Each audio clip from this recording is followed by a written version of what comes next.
Shine Group of Pharmacy Technician Colleges. अस्सलाम वालेकुम।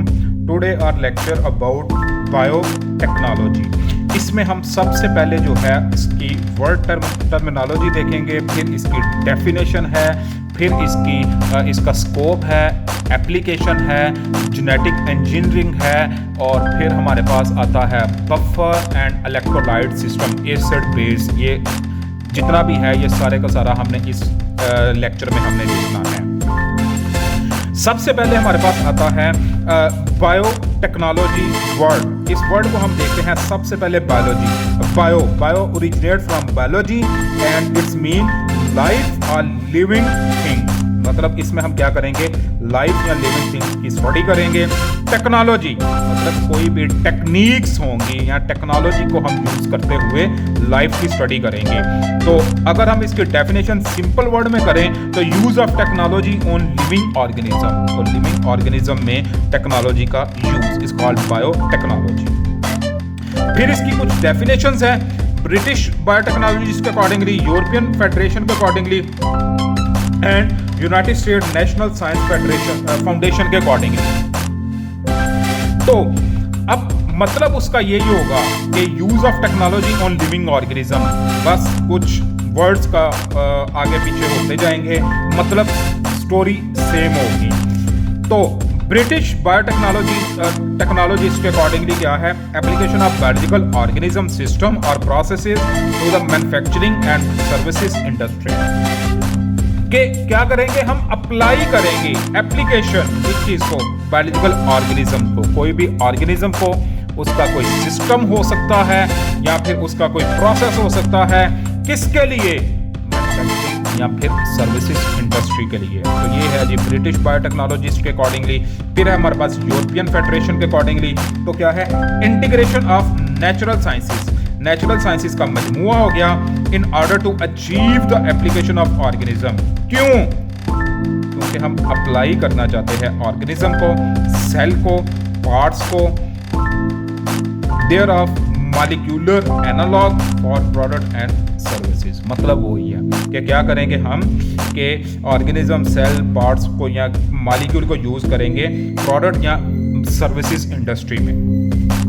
फिर है हमारे पास लॉज जो है according to United State National Science Foundation के अकॉर्डिंगली। तो क्या है, control use of biological agent such as micro organism और cellular component for benefit of mankind. Ultimate जो है हमारा मकसद जो है वो क्या है, इंसान को ज्यादा से ज्यादा फायदा हो, and that is the biotechnology. क्या है, use of technology on living organism, और प्लान क्या है कि इंसान को ज्यादा से ज्यादा उसका फायदा हो, अल्टीमेट।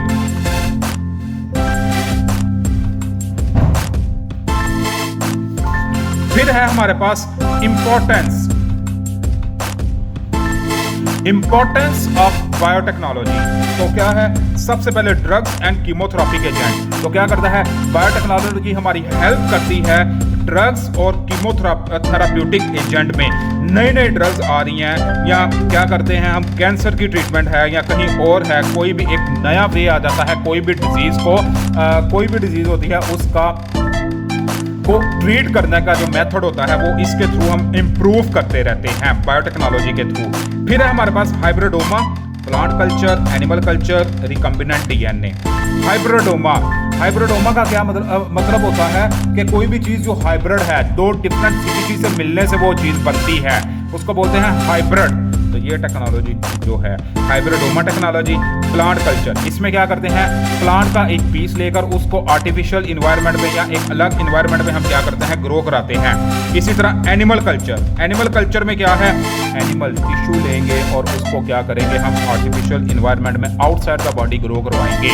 रिकम्बिनेंट डीएनए, इसी तरह डीएनए में हमने क्या करना है, जो चेंजेस करनी है उसको हम बोलते हैं रिकम्बिनेंट डीएनए।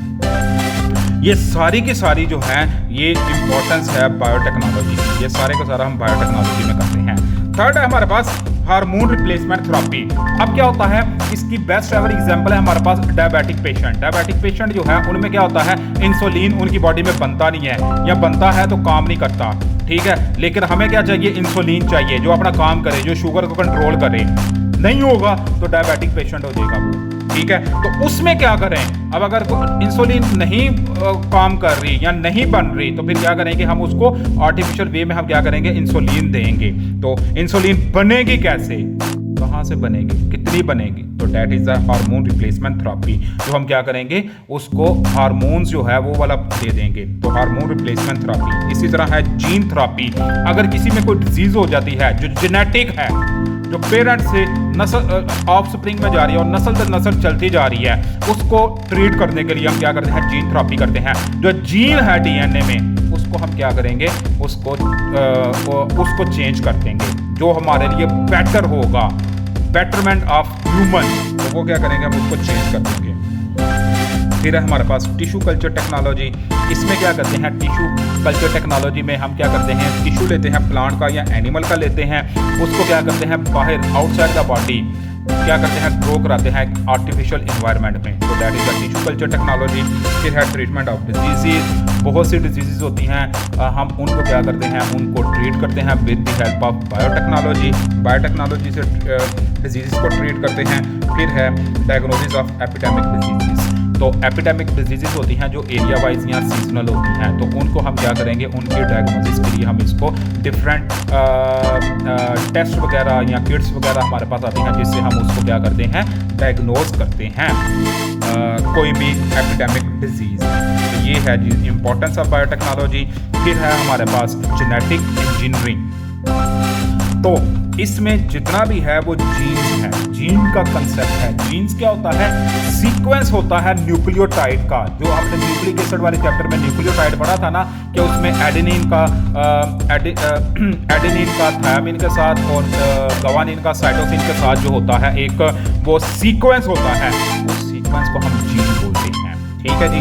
तो जेनेटिक इंजीनियरिंग, बिफोर दैट हम जीन्स के बारे में हम देख रहे थे कि जीन्स अल्टीमेटली हमने क्या करना है? उसको इंजीनियर करना है, उसमें कुछ उसमें कुछ चीज़ निकालनी है, ऐड करनी है, एटसेट्रा।